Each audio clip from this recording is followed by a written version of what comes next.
Bonjour, aujourd'hui nous allons commencer le chapitre 3. Nous allons parler de fonctions à plusieurs variables. Que veut dire une fonction à plusieurs variables? C'est une fonction qui dépend de plus qu'une variable. Avant de commencer la nouvelle matière, j'aimerais faire un retour sur ce que vous connaissez déjà, sur les fonctions à une variable. Considérons une fonction y égale à f de x, ce que vous avez déjà vu en YA. Ici, la variable x est la variable indépendante et y est la variable dépendante. La fonction f, c'est la fonction qui est définie de R dans R. Donc, on ne dit pas la fonction f de x, mais on dit la fonction f, parce que f de x est un nombre réel. Alors, quel est le rôle de cette fonction? À un nombre réel x, elle lui associe son image f de x. Donc, f de x est un nombre réel. Et le domaine de f, c'est la partie ou la réunion de parties d'intervalles de R pour lesquelles ma fonction f a un sens, c'est-à-dire pour lesquelles je peux calculer f de x. Alors, ce qu'on appelle le graphe de f maintenant. Le graphe de f, c'est l'ensemble des x, f de x, pour tout x appartenant au domaine de définition. Donc là, si je veux représenter ma fonction, je vais commencer par représenter l'ensemble de départ, qui est R, pour mes valeurs de x. Ensuite, je vais représenter l'ensemble d'arrivée, qui est l'axe des y, si vous voulez. Et pour tout x qui appartient au domaine, le domaine de ma fonction, c'est quelque part ici. Donc, ça peut être tout R ou bien une partie de R. Et quand je trace ma fonction, je vais constituer le point x, f de x. Donc, ça va me donner une courbe. Et cette courbe-là, c'est la courbe y égale à f de x. C'est le graphe de la fonction. Qu'est-ce qui change si on est en deux variables, par exemple? Admettons que je prenne une fonction f qui dépend de deux variables x et y. Donc, je vais appeler z cette grandeur. Ici, c'est x et y qui vont être les variables indépendantes.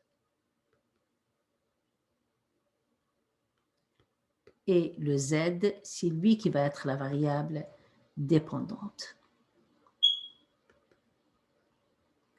Alors, si je veux noter correctement ma fonction, je vais écrire f, c'est la fonction qui est définie de R2, puisque l'ensemble des départs, c'est des points.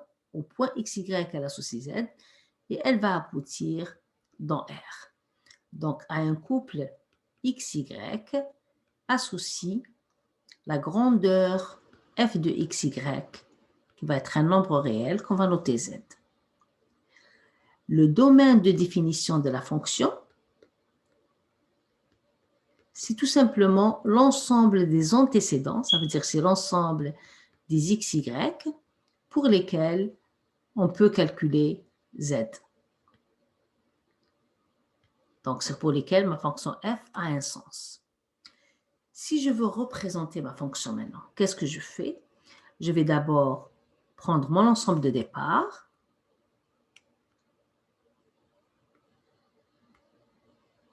Donc, c'est comme le plancher d'une pièce, si vous voulez. Et les éléments qui sont là dans votre plancher, ça va être des points x, y. Et puis après, pour chaque point, je vais calculer la grandeur z. Donc, vous voyez qu'on travaille maintenant à 3 dimensions. Je vous rappelle que quand je dis le point xy, par exemple le point 2, 3, n'est pas la même chose que le point 3, 2. Ce n'est pas pareil. Donc, le sens de l'orientation, si vous voulez, x, y, z, elle respecte le sens positif physique, c'est-à-dire le sens anti-horaire. Je reviens en notre cours. Alors, première définition, une fonction à deux variables, c'est quand on a une grandeur z égale à f de x, y. Revoir. Donc, rappelons que x et y sont des variables indépendantes et z, c'est la variable dépendante. Le domaine de définition, c'est l'ensemble des x, y pour lesquels f est défini. Et l'image, c'est l'ensemble de toutes les images f de x, y pour chaque point x, y appartenant au domaine. Exemple 1. Je vous donne la fonction z égale à f de x, y égale racine de x2 plus y2 moins 1. Trouvez f de 2, 3. Donc, ça revient à remplacer le x par 2 et le y par 3. Donc là, je remplace x par 2. Donc, j'obtiens 2 au carré plus 3 au carré moins 1. Et j'obtiens 2 racines de 3. Deuxième question.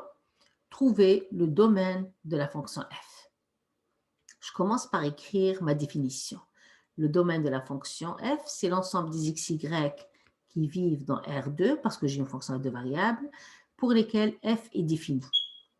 Alors, puisque je connais l'expression de f, ça veut dire qu'il faut que la racine de x2 plus y2 moins 1 existe. Et là, vous allez utiliser tout ce que vous avez appris en NYA. Donc, les questions qu'il faut se poser, est-ce que j'ai un radical, une racine paire? Si oui, l'intérieur de la racine doit être positif ou nul. Est-ce que j'ai un log? Si oui, l'intérieur du log doit être strictement positif. Est-ce que j'ai une fraction? Si oui, le dénominateur doit être différent de 0. Donc, quand je regarde ma fonction, j'ai un radical, c'est-à-dire une racine carrée. Donc, il faut que l'intérieur de ma racine soit positif ou nul.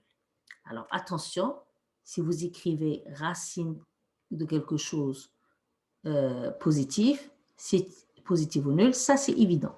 Donc, ce n'est pas ça qu'il faut écrire. Il faut que l'intérieur de la racine, x2 plus y2 moins 1 soit positif ou nul.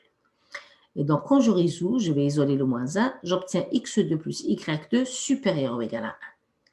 Donc là, je vous rappelle l'équation d'un cercle. Quand vous avez x moins a au carré plus y moins b au carré égale à r carré. Donc ça décrit la région du plan qui est un cercle. Donc c'est le cercle de centre AB et de rayon R. D'où vient ce que je vous raconte là? Alors un cercle, c'est quoi? Vous avez un centre, donc je vais l'appeler AB, et puis un cercle, ça consiste à prendre tous les points du cercle, se situent à égale distance du centre, qui est le rayon. Donc là, je vais prendre xy et j'écris juste la distance de xy à AB égale à R. Comme la distance, donc cette distance, c'est la racine de x moins a au carré plus y moins b au carré égale à R. Quand j'élève les deux membres au carré, j'obtiens cette équation-là. Donc, vous devez absolument savoir, reconnaître l'équation d'un cercle. Je reviens à mon exercice. Je voulais déterminer le domaine de f. Je trouve que c'est l'ensemble des x, y pour lesquels x2 plus y2 supérieur ou égal à 1. Comment je vais décrire cette région et puis la représenter? Alors, je commence par représenter x2 plus y2 égale à 1. En comparant à cette équation, ça veut dire que c'est le cercle de centre 0, 0, a égale 0, b égale à 0, et puis r égale à 1.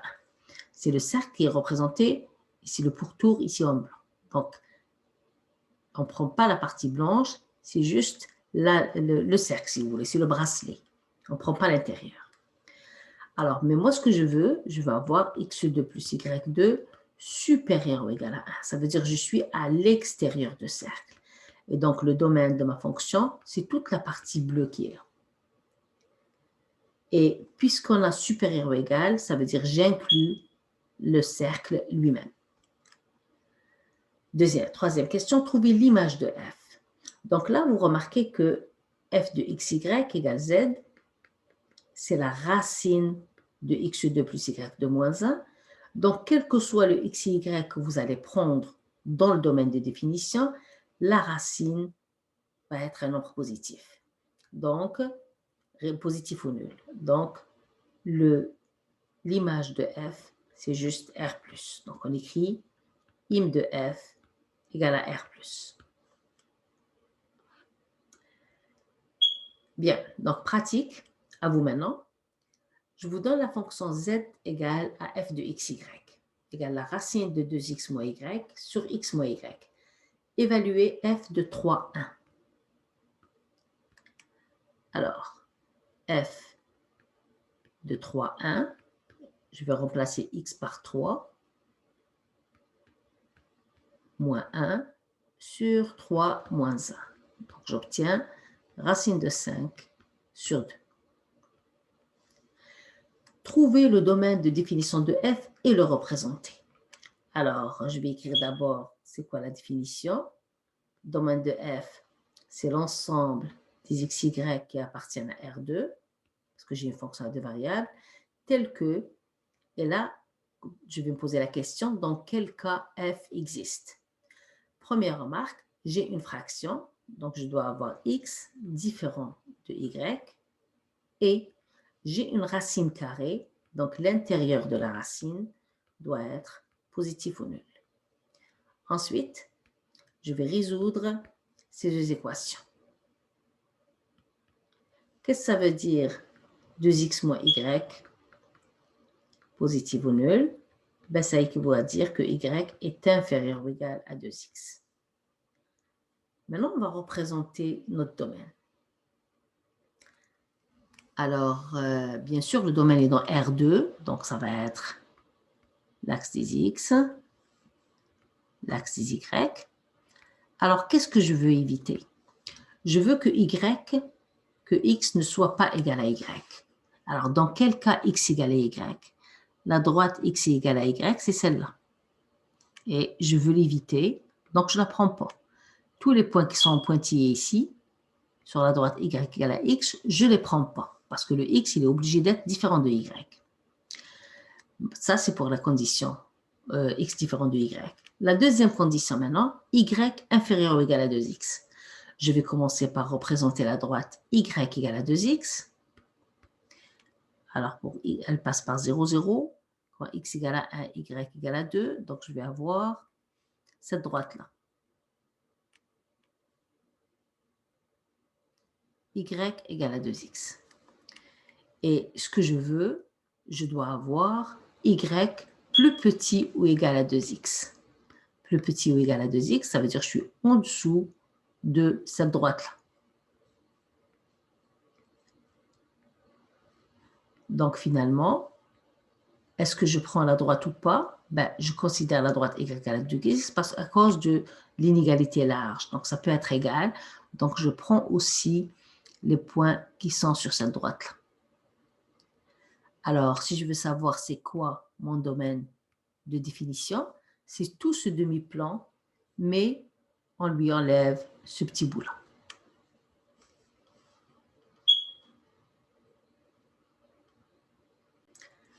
Parlons maintenant de graphe d'une fonction à deux variables. Donc, si on a une fonction z égale à f de xy, le graphe de f, c'est l'ensemble, j'avais dit, de x, y, f de x. Donc, le graphe de f, c'est l'ensemble des points x, y, z, qui sont alors des points de l'espace, puisqu'on est à 3 dimensions. Bien, obtenu pour tous les x, y qui sont dans le domaine de f. Et on obtient une surface de l'espace. Donc, le graphe d'une fonction à deux variables est une surface dans l'espace. À titre d'exemple, on considère la fonction f de xy égale à 3. Le domaine de la fonction, c'est R2, parce que pour tout xy, ben, on peut trouver l'image. Et son image, c'est juste 3. Ça veut dire, quel que soit le xy que je prends dans R2, l'image va être égale à 3.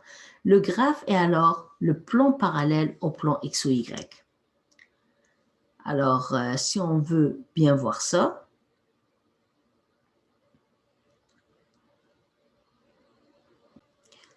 je représente la fonction f de xy égale à 3 dans l'espace. Donc, vous voyez voir ici, vous avez l'axe des xy et vous avez le plan qui correspond à z égale à 3. Donc là, ça, c'est l'axe des z. Et ici, vous avez l'axe des x et l'axe des y. Quel que soit le plan, le point que je prends dans le plan x ou y, son image va être égale à 3. Donc, vous avez le plan qui est parallèle au plan x ou y.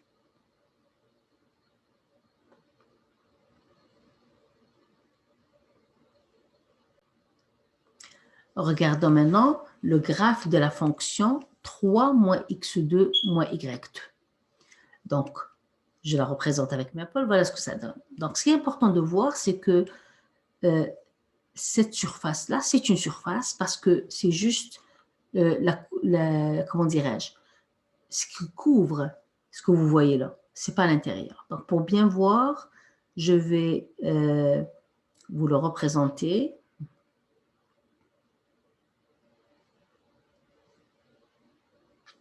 Donc, je présente la surface 3 moins x2 moins y2. Et voilà ce que ça me donne. Donc, remarquez que c'est vide à l'intérieur. Donc, c'est bien une surface. Elle est vide à l'intérieur.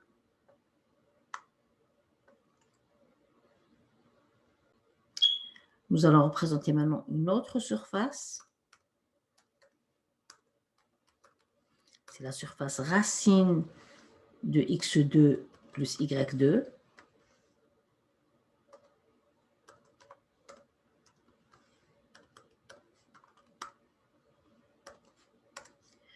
Et vous voyez qu'on obtient ce cône-là. Donc, c'est surface. Donc, remarquez qu'elle est bien vide à l'intérieur. Et remarquez la différence entre ce graphique-là, parce que vous voyez ici, c'est comme des droites que vous avez. Par contre, ici, vous avez des trucs arrondis, c'est des paraboles. On aura plus d'explications dans la suite du cours. Parfait. Alors, c'est quoi les courbes de niveau? Les courbes de niveau pour une fonction à deux variables, c'est les courbes obtenues en fixant z. Bon, alors, une courbe de niveau k, c'est l'ensemble des xy pour lesquels f de xy égale à k. Bon, alors, graphiquement, qu'est-ce que ça veut dire? Quand on fixe z, qu'est-ce qu'on a fait réellement? Donc, vous avez z égale à f de xy. Ça, c'est la fonction. Quand je veux, par exemple, la courbe de niveau 1, ben, je vais prendre, c'est l'ensemble des xy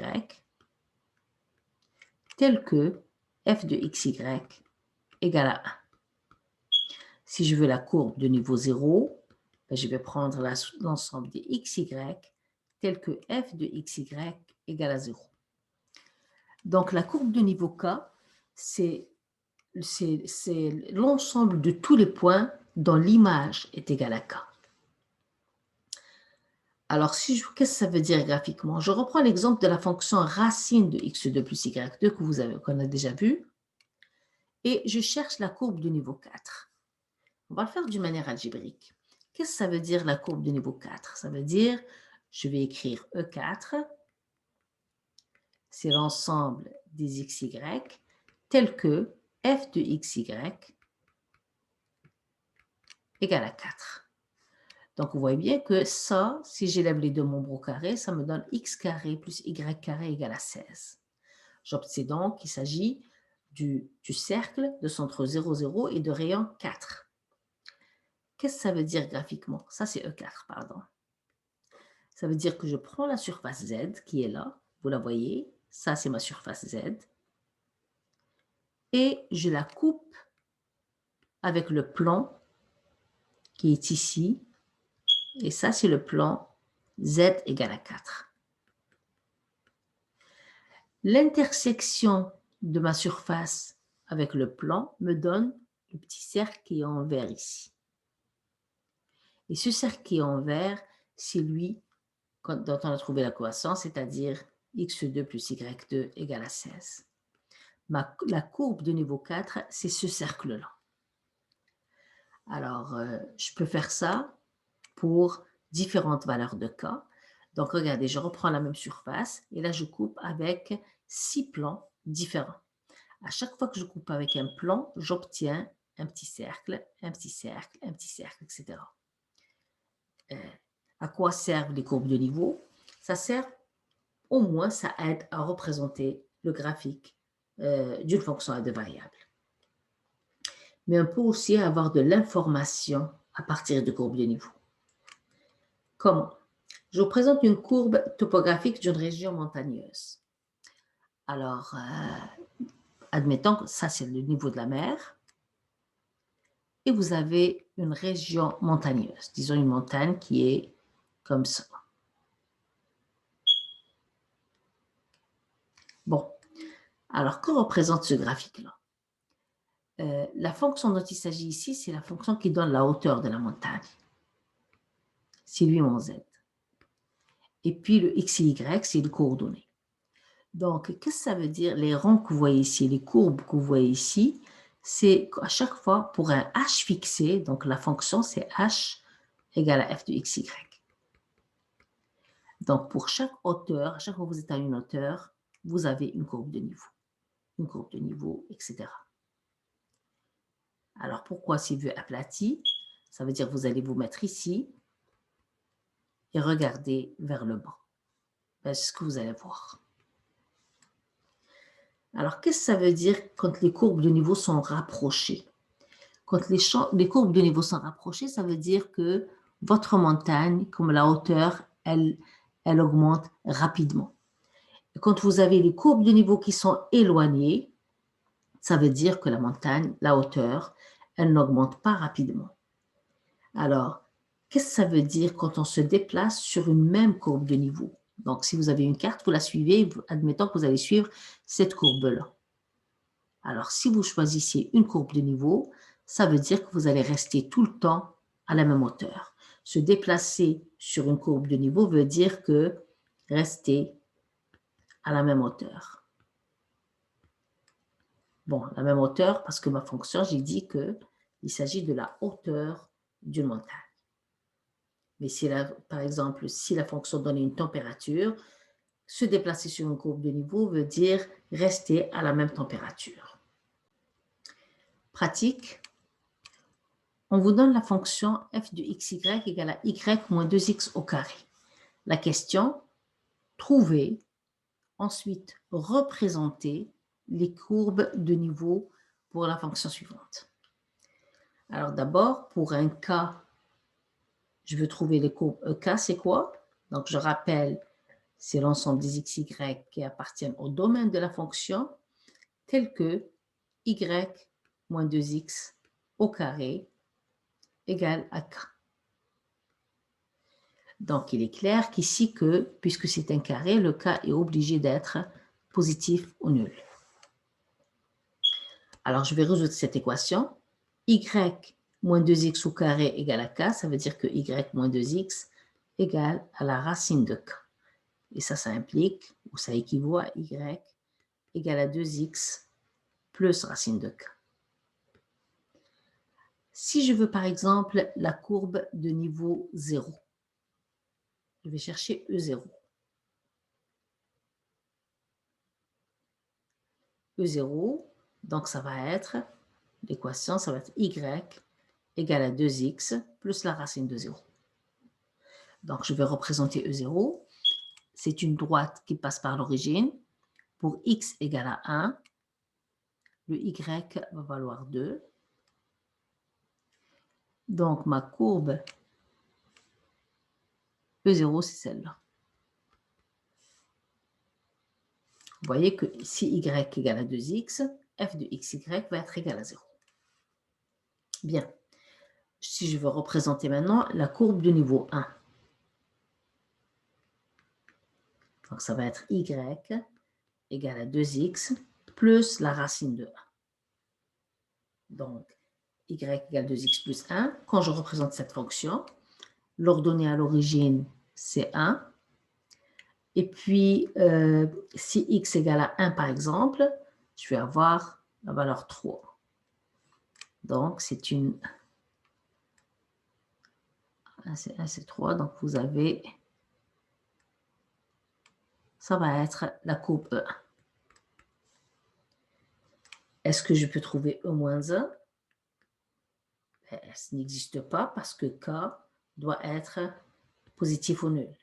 Donc, je ne peux pas avoir des courbes pour des cas qui sont négatifs.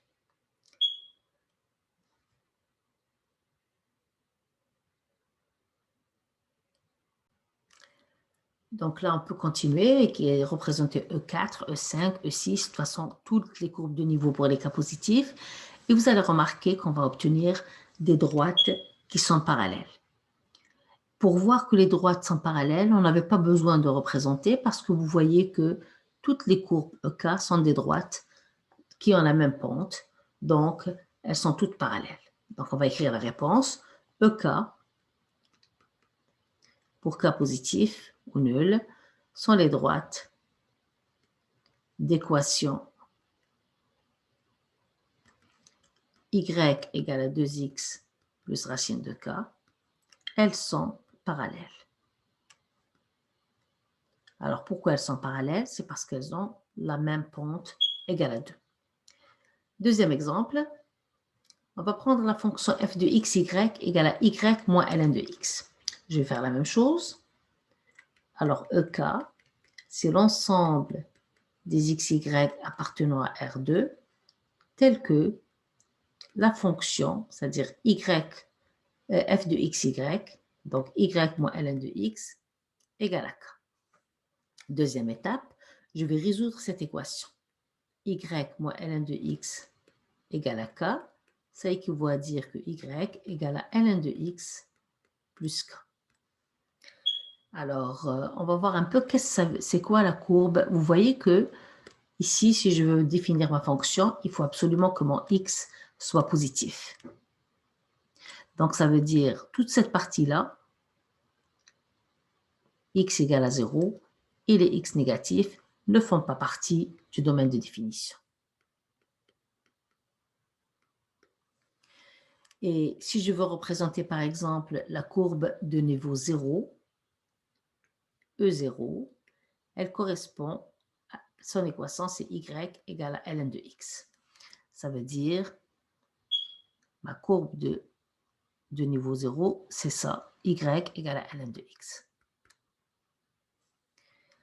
Alors, si je veux la courbe de niveau 1, je vais avoir y égale ln de x plus 1. Donc, je vais décaler d'un cran vers le haut. Donc, quand x égale à 0, quand x égale à 1, j'obtiens 1. Je vais la représenter ici. Et donc, ça va être, ça c'est E1. Et bien sûr, la limite quand instant est fini, tant moins elle est finie. Et ainsi de suite.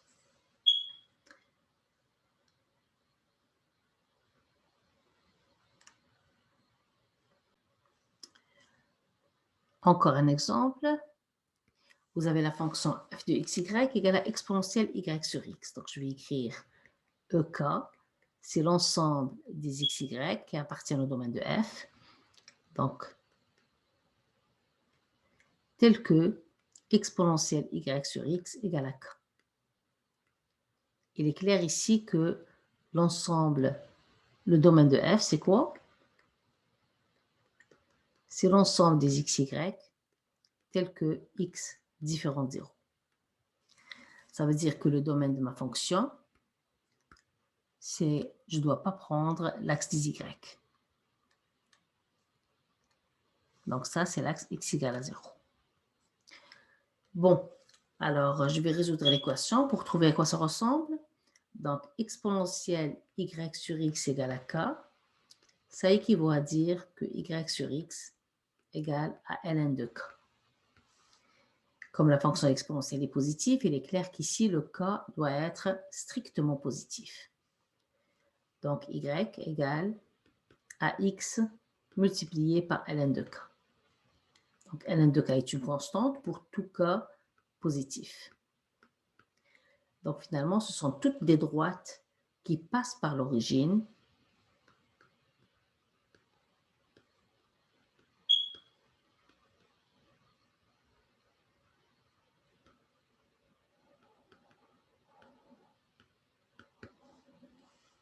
Et de pointe ln de k. Bien sûr, pour prendre k positif. Et faites attention, ici, le x ne doit pas être égal à 0. Ça veut dire, ici, ce point-là ne fait pas partie d'une quelconque courbe de niveau.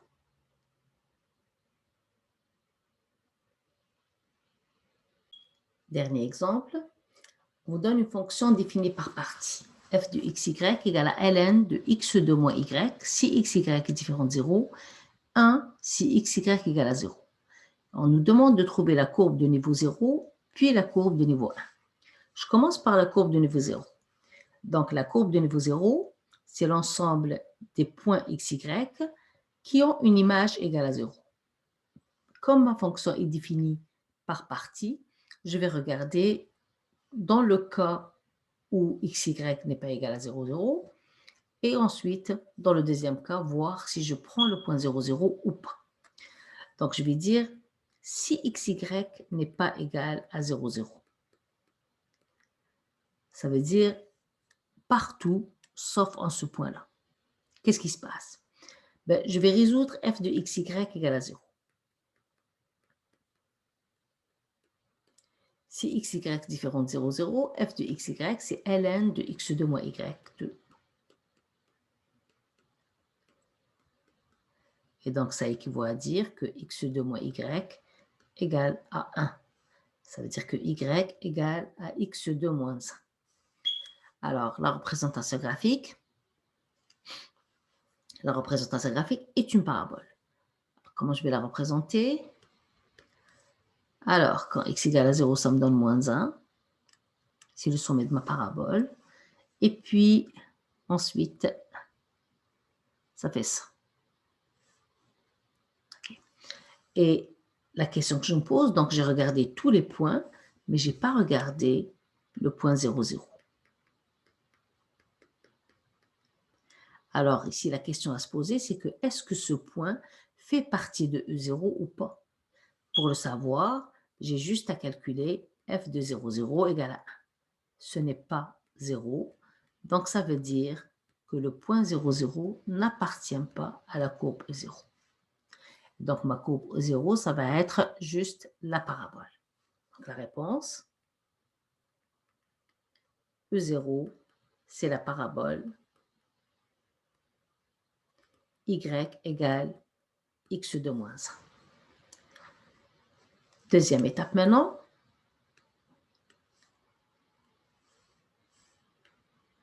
Trouver la courbe de niveau 1. Donc, U1, E1, c'est l'ensemble des x, y qui appartiennent au domaine de la fonction pour lesquels f de x, y égale à 1. Ça veut dire que je dois trouver tous les points qui ont 1 pour image. Donc, je vais procéder de la même manière. Si x, y n'est pas égal à 0, 0, ça revient à résoudre f de x, y égale à 1. Ça revient à résoudre ln de x2 moins y égale à 1. Donc, ce qui équivaut à x2 moins y égale à e, le nombre de nœuds pairs. Et donc, y égale à x2 moins e. C'est aussi une parabole. Ensuite, deuxième cas, je vais dire si xy égale à 0, 0. Donc ici, ce que je veux savoir, c'est que est-ce que le point 0, 0 va faire partie de la courbe E1 ou pas? Pour le savoir, je vais calculer f de 0, 0. Alors, f de 0 égale à 1, donc le 0, 0 appartient à ma courbe E1. Donc, si je veux écrire ma réponse, E1, c'est l'ensemble des xy tels que y égale à x2 moins e, union le point 0, 0. Alors, si je veux représenter ça, donc dans E1, je vais prendre le point 0, 0. Ensuite, je vais dire la parabole x2 moins e, donc le moins e est ici, et donc ça va être une parabole qui va être comme ça. Et c'est ça E1. Donc E1, c'est la parabole qui est en rouge, union le point. E0, c'est juste la parabole qui est en vert. Parlons maintenant d'une fonction à 3 variables. Je rappelle que si on a une fonction z égale à f de x, y, à 2 variables, on est capable de la représenter. Pourquoi? Parce que nous vivons dans un monde qui a 3 dimensions. Donc, je peux bien avoir les axes x, y, z pour prévoir son graphe. Mais si j'ai une fonction qui est à 3 variables, ça va être une fonction u égale à f de x, y, z. Son graphe, ça va être l'ensemble des points x, y, z et f de x, y, z. Donc, on est dans R4. On est à 4 dimensions et on ne peut pas le voir. On ne peut pas représenter ce graphique-là. C'est le graphique. Alors, qu'est-ce qu'on fait? Ben, on parle de surface de niveau. Donc, quand on est dans R2, on parle, une fonction à 2 variables, on parle de courbe de niveau. Pour une fonction à 3 variables, on parle de surface de niveau. Pourquoi? Je vous donne un exemple. Je prends la fonction t égale à x2 moins y2 plus z2. Je vais chercher la surface de niveau 1, S1. Ça veut dire que je pose t égale à 1. Donc, j'aurai x2 moins y2 plus z2 égale à 1. Vous avez donc une fonction à 3 variables ici. Vous avez une équation qui met en lien 3 variables. Et donc, z est défini implicitement en fonction de x et y. Donc, la représentation graphique de S1, c'est cette surface-là. C'est une surface. On a bien en 2D. Et si je veux faire S10, ben je vais avoir x2 moins y2 plus z2 égale à 10. Et donc, z est défini implicitement en fonction de x et y. Z dépend de x et y. Et on obtient S10. C'est tout ce qu'on peut faire. Ça permet de voir et avoir de l'information sur notre fonction qu'on ne peut pas voir. Alors, je termine par cet exemple. On a une fonction u de x, y, z égale x2 plus y2, décrire les surfaces de niveau K, noter SK, puis représenter S1 et S4. Bon, alors, je commence par décrire les surfaces du niveau K. Alors, je ne mets pas EK parce que je ne suis pas à 2 variables, je suis à 3 variables. Donc, ce sont des surfaces de niveau. Alors, SK, c'est l'ensemble des x, y, z qui vivent dans R3 pour lesquels x2 plus y2 égale à k. À première vue, quand vous regardez x2 plus y2 égale à k, vous allez dire que ça, c'est un cercle de rayon racine de k. Mais faites attention, on est dans R3 et pas dans R2. Donc, ça veut dire quand je prends z égale à 0, effectivement, je vais avoir le cercle. x2 plus y2 égale à k. Mais quand z égale à 1, je vais aussi avoir le cercle. Quand z égale à 2, je vais avoir le cercle. Donc, finalement, la surface de niveau 1, de niveau K, c'est ça. Donc, c'est un cercle de rayon K. Racine de K, pardon. Donc, je récapitule, il faut faire très attention à la chose suivante. Si je vous dis l'ensemble des xy tel que x2 plus y2 égale à 4, par exemple, ça, c'est un cercle de centre 0, 0 et de rayon égal à 4. Mais si on veut l'ensemble des x, y, z tels que x2 plus y2 égale à 4, donc ça veut dire quand vous prenez z égale à 0, vous obtenez celui-là. Mais le z, il a le droit de prendre n'importe quelle valeur. Donc ça veut dire que vous allez avoir un cylindre. Alors, on termine. C'est quoi S1? S1, donc quand je fais K égale à 1, c'est le cylindre de rayon 1. C'est le cylindre droit, bien sûr. Ça veut dire, si je veux représenter S1, je vais juste prendre un rayon égal à 1. Et ça va être ce cylindre-là. Ensuite, si je veux avoir S4, donc ça va être le cylindre de rayon. Donc je mets ici K égale à 4. x2 plus y2 égale à 4, ça veut dire de rayon 2. Et bien sûr, c'est un cylindre droit. Donc c'est un cylindre qui est plus grand, qui a un rayon plus grand que le premier. Et j'obtiens ça. Parfait. Donc, je pense que c'est assez pour aujourd'hui. Maintenant, vous êtes capable de faire le devoir, les numéros qui sont indiqués dans le devoir. Donc, c'est des questions qui concernent trouver le style, trouver le domaine, l'image d'une fonction, définir le cours de niveau, etc. Donc, c'est en lien avec les concepts qu'on vient de voir aujourd'hui. Merci.